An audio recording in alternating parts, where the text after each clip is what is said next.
Selamat pagi Sobat Muda semua. Pada pertemuan kita kali ini kita akan belajar mengenai teorema Vieta. Teorema Vieta ini adalah terdapat pada mata pelajaran Matematika Peminatan kelas 11 IPA. Nah, apa sih yang dipelajari dalam teorema Vieta? Ya.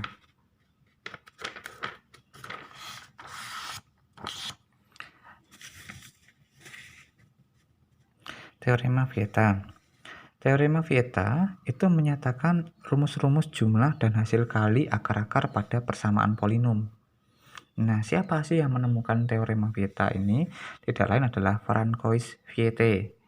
Nah, dalam persamaan polinom berderajat n, kan bentuk umumnya seperti ini, dan dia itu mempunyai akar-akar dari x1, x2 sampai dengan xn, maka kalau dia adalah penjumlahan tunggal, x1 ditambah x2 tambah x3 tambah x4 tambah x5 tambah sampai dengan xn, maka rumusnya adalah seperti ini. Minus dari an-1 per an, di mana n itu adalah pangkat tertingginya dari polinom. Kemudian kalau dia berupa jumlahan ganda dua-duaan ya, x1 x2 x1 x3 x1 xn, nah maka rumusnya adalah an-2 per an.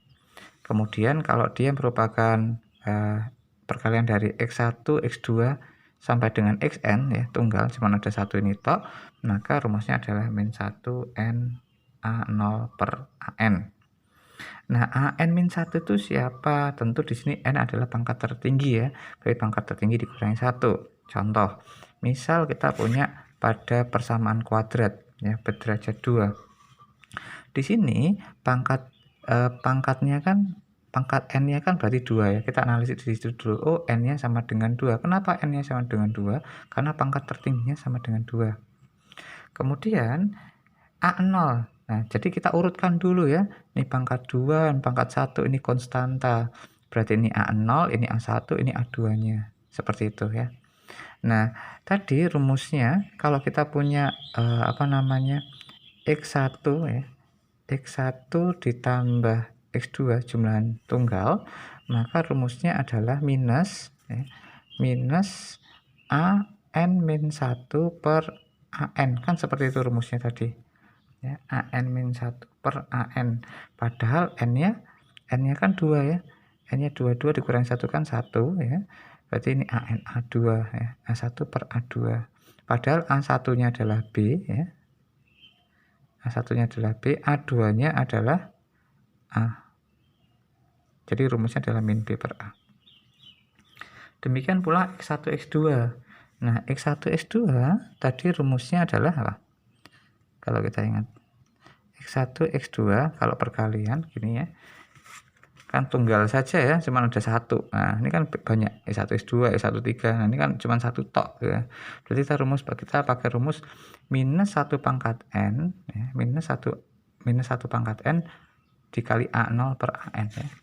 Jadi minus 1 pangkat n dikali A0 per an. Gini ya, cocok ya? Ya. Berarti di sini sama dengan min 1 n-nya 2 ya tadi ya. A0-nya C ya, C per an-nya A2 berarti kan. Ini kan berarti A2. A2-nya adalah A. Min 1 pangkat 2, 1. 1 kali C per A ya berarti C per A. Lihat ini rumusnya. Sama ya. X1 kali X2 sama dengan C per A. Nah, persamaannya itu ini kan untuk yang persamaan kuadrat yang berderajat 2. Nah, bagaimana kalau yang berderajat 3? Mari kita lihat. Kalau dia berderajat 3,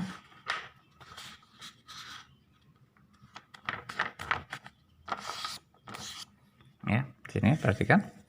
Kalau dia persamaan berderajat 3, berarti kan di sini ini A0-nya, ini A1, ini A2-nya, ini A3-nya ya. Jadi mundur ya. A0, A1, A2, A3. Dan tentu sini X pangkat 3-nya sudah urut ya. X pangkat 3, X2, X pangkat 1 konstanta. Ya. Nah, jadi kalau kita punya jumlahan tunggal kayak gini, X1, X2 plus X3. Rumusnya tadi adalah, kalau kita lihat di sini tadi, nah, kita tampilin gini aja ya. Nah, biar enak. Nah, sini aja. Kalau jumlahan tunggal gini rumusnya adalah minus AN-1 per AN. Kita tulis minus ya, minus AN-1 per AN. Nah, gini. Padahal ini pangkatnya kan pangkat 3 ya. Berarti kan di situ N-nya sama dengan 3. Berarti ini sama dengan minus A. 3 dikurangi 1 kan 2 ya, per A3 ya. A3. Berarti sama dengan A2-nya itu B ya. A3-nya itu A. Sama ya.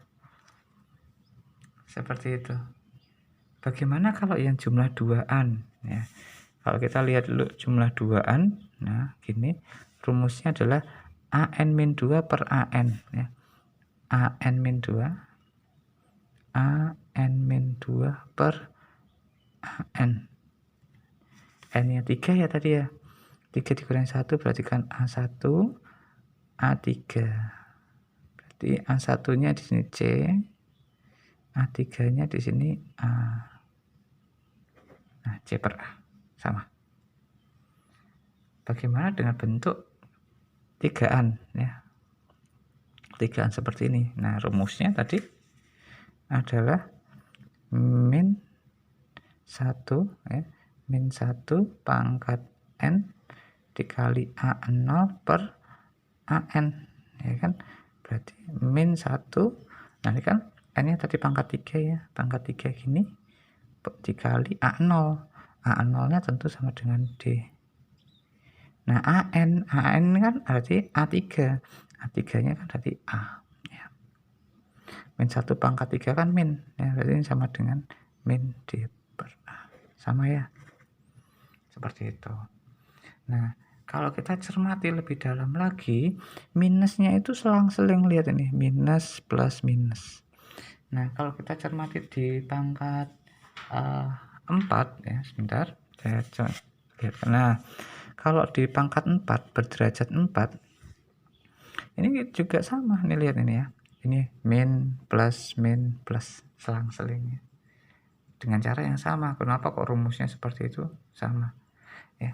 Kemudian kalau kita punya persamaan untuk kuintik ya yang berderajat 5 itu berderajat, kalau berderajat 4 itu disebut kuartik ya, disebut kuartik. Perlu kalian tahu juga kalau di sana itu suatu polinomnya itu berderajat n, maka banyaknya akar itu juga maksimal cuma ada n saja.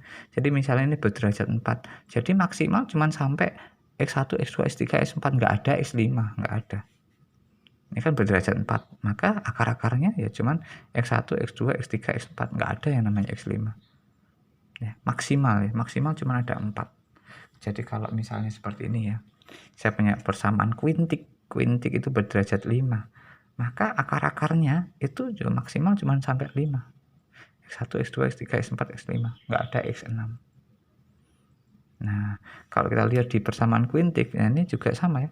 Ini lihat, min plus ya, min plus min. Ini selang-seling ya. Nah, itu mungkin membantu kita dalam kita menghafalkan ya, atau mungkin menganalisis, oh kalau bentuk ini berarti minus atau plus gitu ya, seperti itu. Nah, kita sampai di sini dulu untuk teoremanya, untuk teorinya ya, tentang teorema Vieta. Untuk latihan soalnya itu seperti ini, saya contohkan, saya lihat karena seperti sepintas saja ya. Nah, untuk latihan soalnya itu seperti ini. Jika akar-akar persamaan polinom ini ya, dan akar-akarnya x1 sampai x3, hitunglah itu berapa. Nah, tapi ini akan saya tampilkan di video berikutnya. Oke, terima kasih perhatiannya. Selamat pagi.